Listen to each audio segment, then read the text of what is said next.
YouTube, what's going on?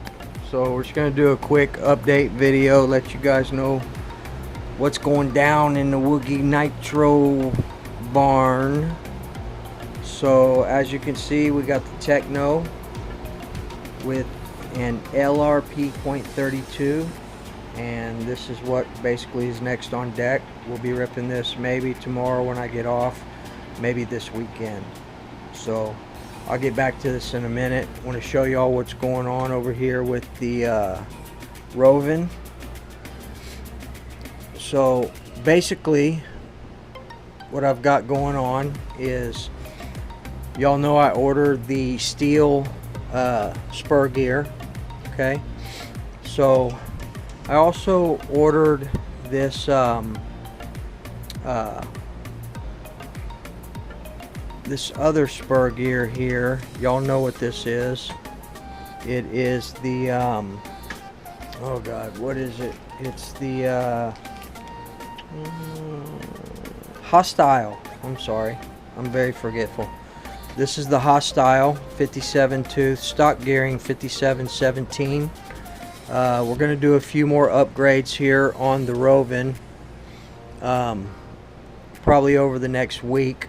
What I have done so far is we installed the Hostile 57 tooth spur gear. It's supposed to be hardened, a lot stronger plastic on this, so we'll run it first, see what's up. I installed the aluminum, polished aluminum intake here. Made sure everything was tight, used the gaskets that it provided, fired it up last night, and she runs great. Had to reset the endpoints on my leakage because it brings everything forward a little bit, so we got that worked out. Got an aluminum servo horn here. I'm still waiting to get an aluminum servo horn for my steering. So what's going to be coming next for this upgrade wise is we're going to do a DDM velocity stack with a uni filter. I think it's called a uni filter. And we have a, let me just move this.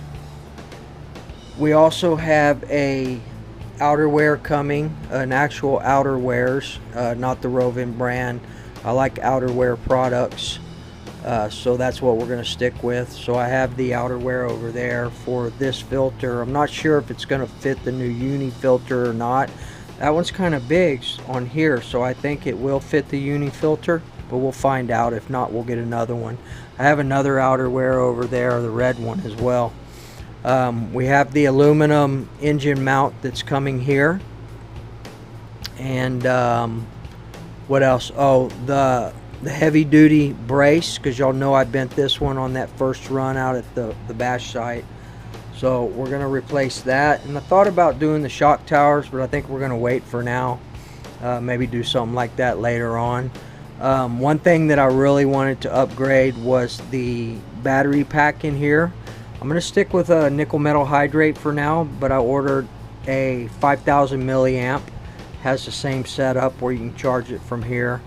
That was important to me, to make sure that I had plenty of power throughout my runs, because I normally bash for a long time. Ordered another full force high flow kit just to have a spare. And what else? I think that's about it. The high flow, velocity stack. What else? There was something else. I don't remember what it was. I'll remember here in a little bit. But definitely those things. And man, what else was it? There was something else that I was getting for this. Well, I'll think about it, and I'll let you guys know. So the velocity stack, the fuel lines, the battery. Oh, I know what it was. I was watching Elite. Shout out Elite RC. I appreciate you stopping by the other day and commenting on this.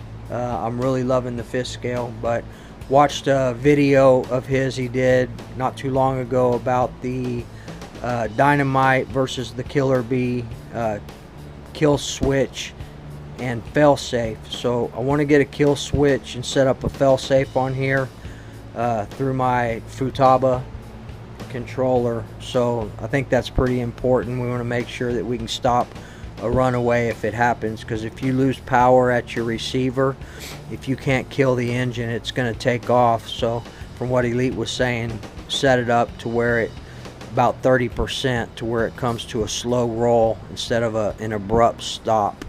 But we definitely need to get a kill switch on here. So probably won't be running this for at least throughout this next week. I want to get these upgrades done to it, and I got a lot of other stuff going on. I have a family member that ended up in the hospital, and there's a lot going on with that. We're having to build a wooden ramp next door at my father-in-law's house so he can get up and down into the house. So I'll be pretty busy with that. I'm also going to be, while we're doing lumber work, I'm going to be replacing some of the 2x6s on my deck as well. So been very busy, man, between work and helping out my loved one, you know, and it's just been a little difficult. But everybody that knows, I appreciate all your good wishes and your prayers. It's much appreciated.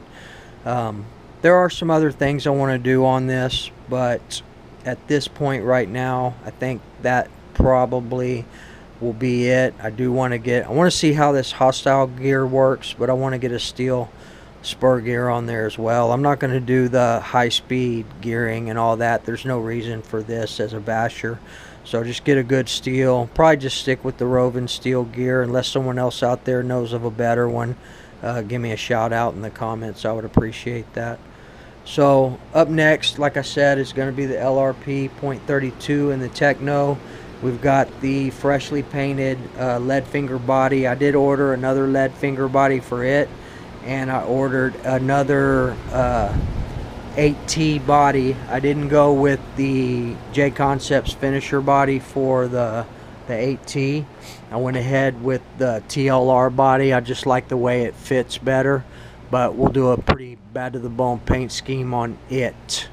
And on the MB 48.4, actually, because I wanted to run this, you guys know that I had broken the screw off on the steering post on the Truggy, and this is it right here. So for now, I just went ahead and stole the one off the buggy. I should have another one coming by this weekend for the buggy. So we're not going to be able to run this. Although this is all redone. I went over all the diffs. We replaced the damaged rear diff housing, got all that taken care of, and we have all brand new CVDs on here, front and rear, ready to go. You guys know I got a lot of those CVDs brand new in the package right here. These things aren't cheap. They're like 45 bucks a set, and I've got these, and I've got 2 more sets brand new in here, and those in there. So but one thing I wanted to touch base on you guys with, this LRP was this is not my original LRP. This is a second LRP that I have. The original one that I have is up here, right here, and as you can see, it's got the X-Tech carb in there because I stole the Novorossi carb out of there to put it in this one. And what's going on with this one is it was pretty well worn. So I did some work to it, not modding or anything like that. It had no compression, so I figured out a way to re-pinch the sleeve myself without having to send it out. But I don't want to tell you guys how I did it yet. Let's run it. I have fired it up. It idles perfect. Drops, you know, on a box tune, it drops down to a single stage idle, and it seems really great. I went through the whole thing. I cleaned everything really well. Made sure that I replaced the gasket on the Novorossi carburetor, the O-ring. Make sure that seated right. Make sure everything was good. No air leaks. Brand new fuel lines. It's a brand new tank. So she's running and idling great. But yeah, guys, I figured a way to re-pinch these sleeves on my own. So, I mean, I've got a couple of old engines. The Low C 454 back there is the same thing. It has no compression. I want to work on that.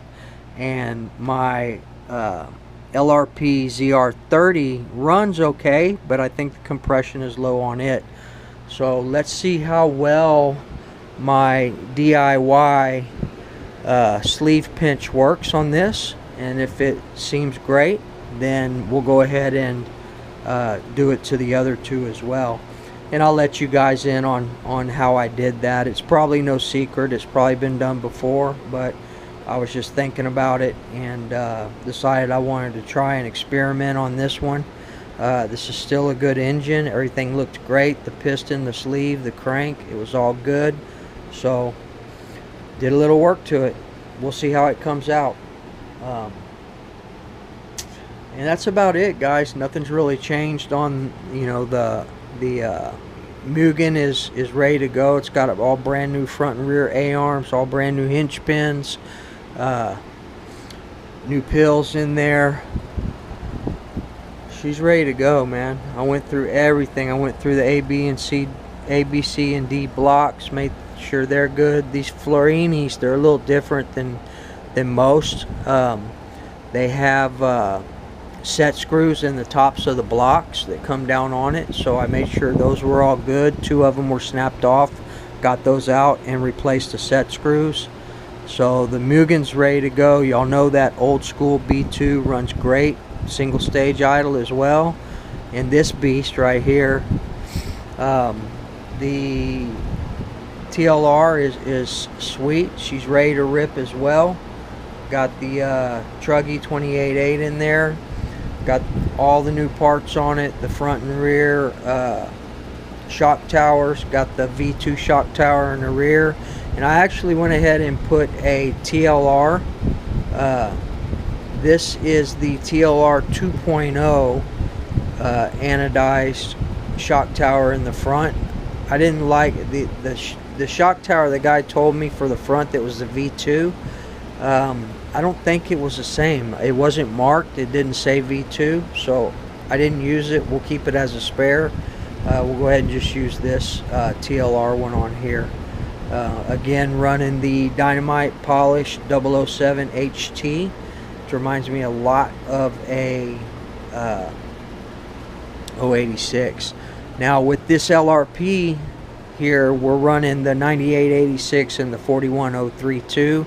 I know they're great on 41032 is great on modded engines, but they're really great also on stock big blocks. So don't let that fool you guys. It will perform well on these big blocks. I've tested them between the 41001 and the 41021 is also good on them on the big blocks. So here on the Hyper 7, she's looking pretty, ready to go. All my whips are ready to go except for obviously that, and that's ready to go too, the FT. But I want to do the upgrades on it before I run it again, the velocity stack and all that stuff. But this Hyper 7, this is the Hyper 7 with the Novorossi Rex Legend. My original Rex Legend's got over 7 gallons on it. 7 or 8 gallons, something like that. I don't remember exactly, but it's a lot. And we have the milled carburetor that I took out of that other LRP. So both of them had milled carburetors in it. So I had the one that was in there and I put it on here, and I put something like that. I don't remember. I had 2 of the milled carburetors. So one I think I took the one out of there and put it in here, and that's what we've been running on this Rex Legend here. So I want to tell you guys, the videos don't lie on this. If you guys have an LRP that's wore out, then take that milled carburetor and put it back on the Rex Legend. It does perform better. Never once did I say it performed better than a modded Rex Legend, but I think it's pretty darn close, guys. The videos don't lie. You guys see the power that this thing puts out. And all I can say is if you have never tried it, try it and see how you like it, but don't down it or say that it doesn't unless you actually try it. So anyway, guys, it rips. That milled carburetor does enhance the performance of that Rex 28.8. I've put it on video several times. The proof is in the pudding. It's there. Go check it out. I don't know what you know, what is hard to understand about that, but anyway, guys, so next on deck, the Techno NT 48.3 with LRP 32, yes, with a milled Novarosi carb, and a DIY by Woogie Nitro pinched sleeve. I fired it up, man. It runs flawless. So we'll see how it acts when it hits the ground full throttle and all that. You guys be the judge. So, and if it's a flop, it's a flop, man. But I tried it anyway, had nothing to lose. I didn't really want to send it out. I didn't think it was worth sending it out and paying somebody to do it. So I tried to do it myself, and I think it's on point. So we'll find out maybe tomorrow after work. But anyway, guys, that's going to be about it. And if I get off in time, we'll do that. And once I start getting a few of these upgrade parts in, we'll do that. I don't have a lot of time, guys. I really don't. I've been staying up late out here in the Nitro Barn trying to get things done that I want to get done. But when your family needs you guys, you know, you got to put this stuff aside. I wasn't sure if I was going to have to lay off of the RC stuff for a few weeks, a month, 2 months, what. But my family member is very close to my wife and I, and we will do anything that we need to do to take care of them.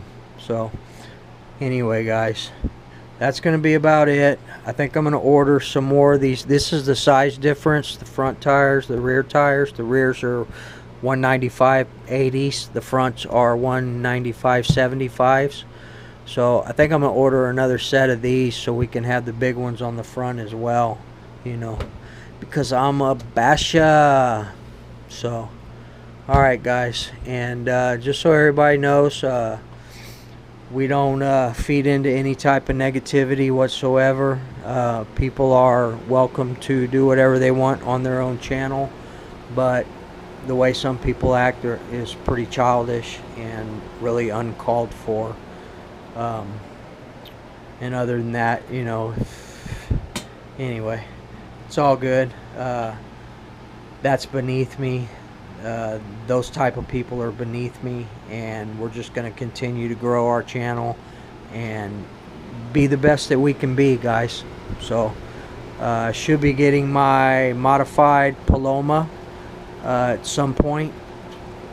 Probably, I'm going to say within the next 2 weeks it should be here. It's already been ordered, and I'm really interested to see how that Paloma does. I know Mr. Bodegel was breaking in one of his cousins or nephews or somebody's modded Paloma. Kind of old school, but for a 21 modified is pretty bad to the bone.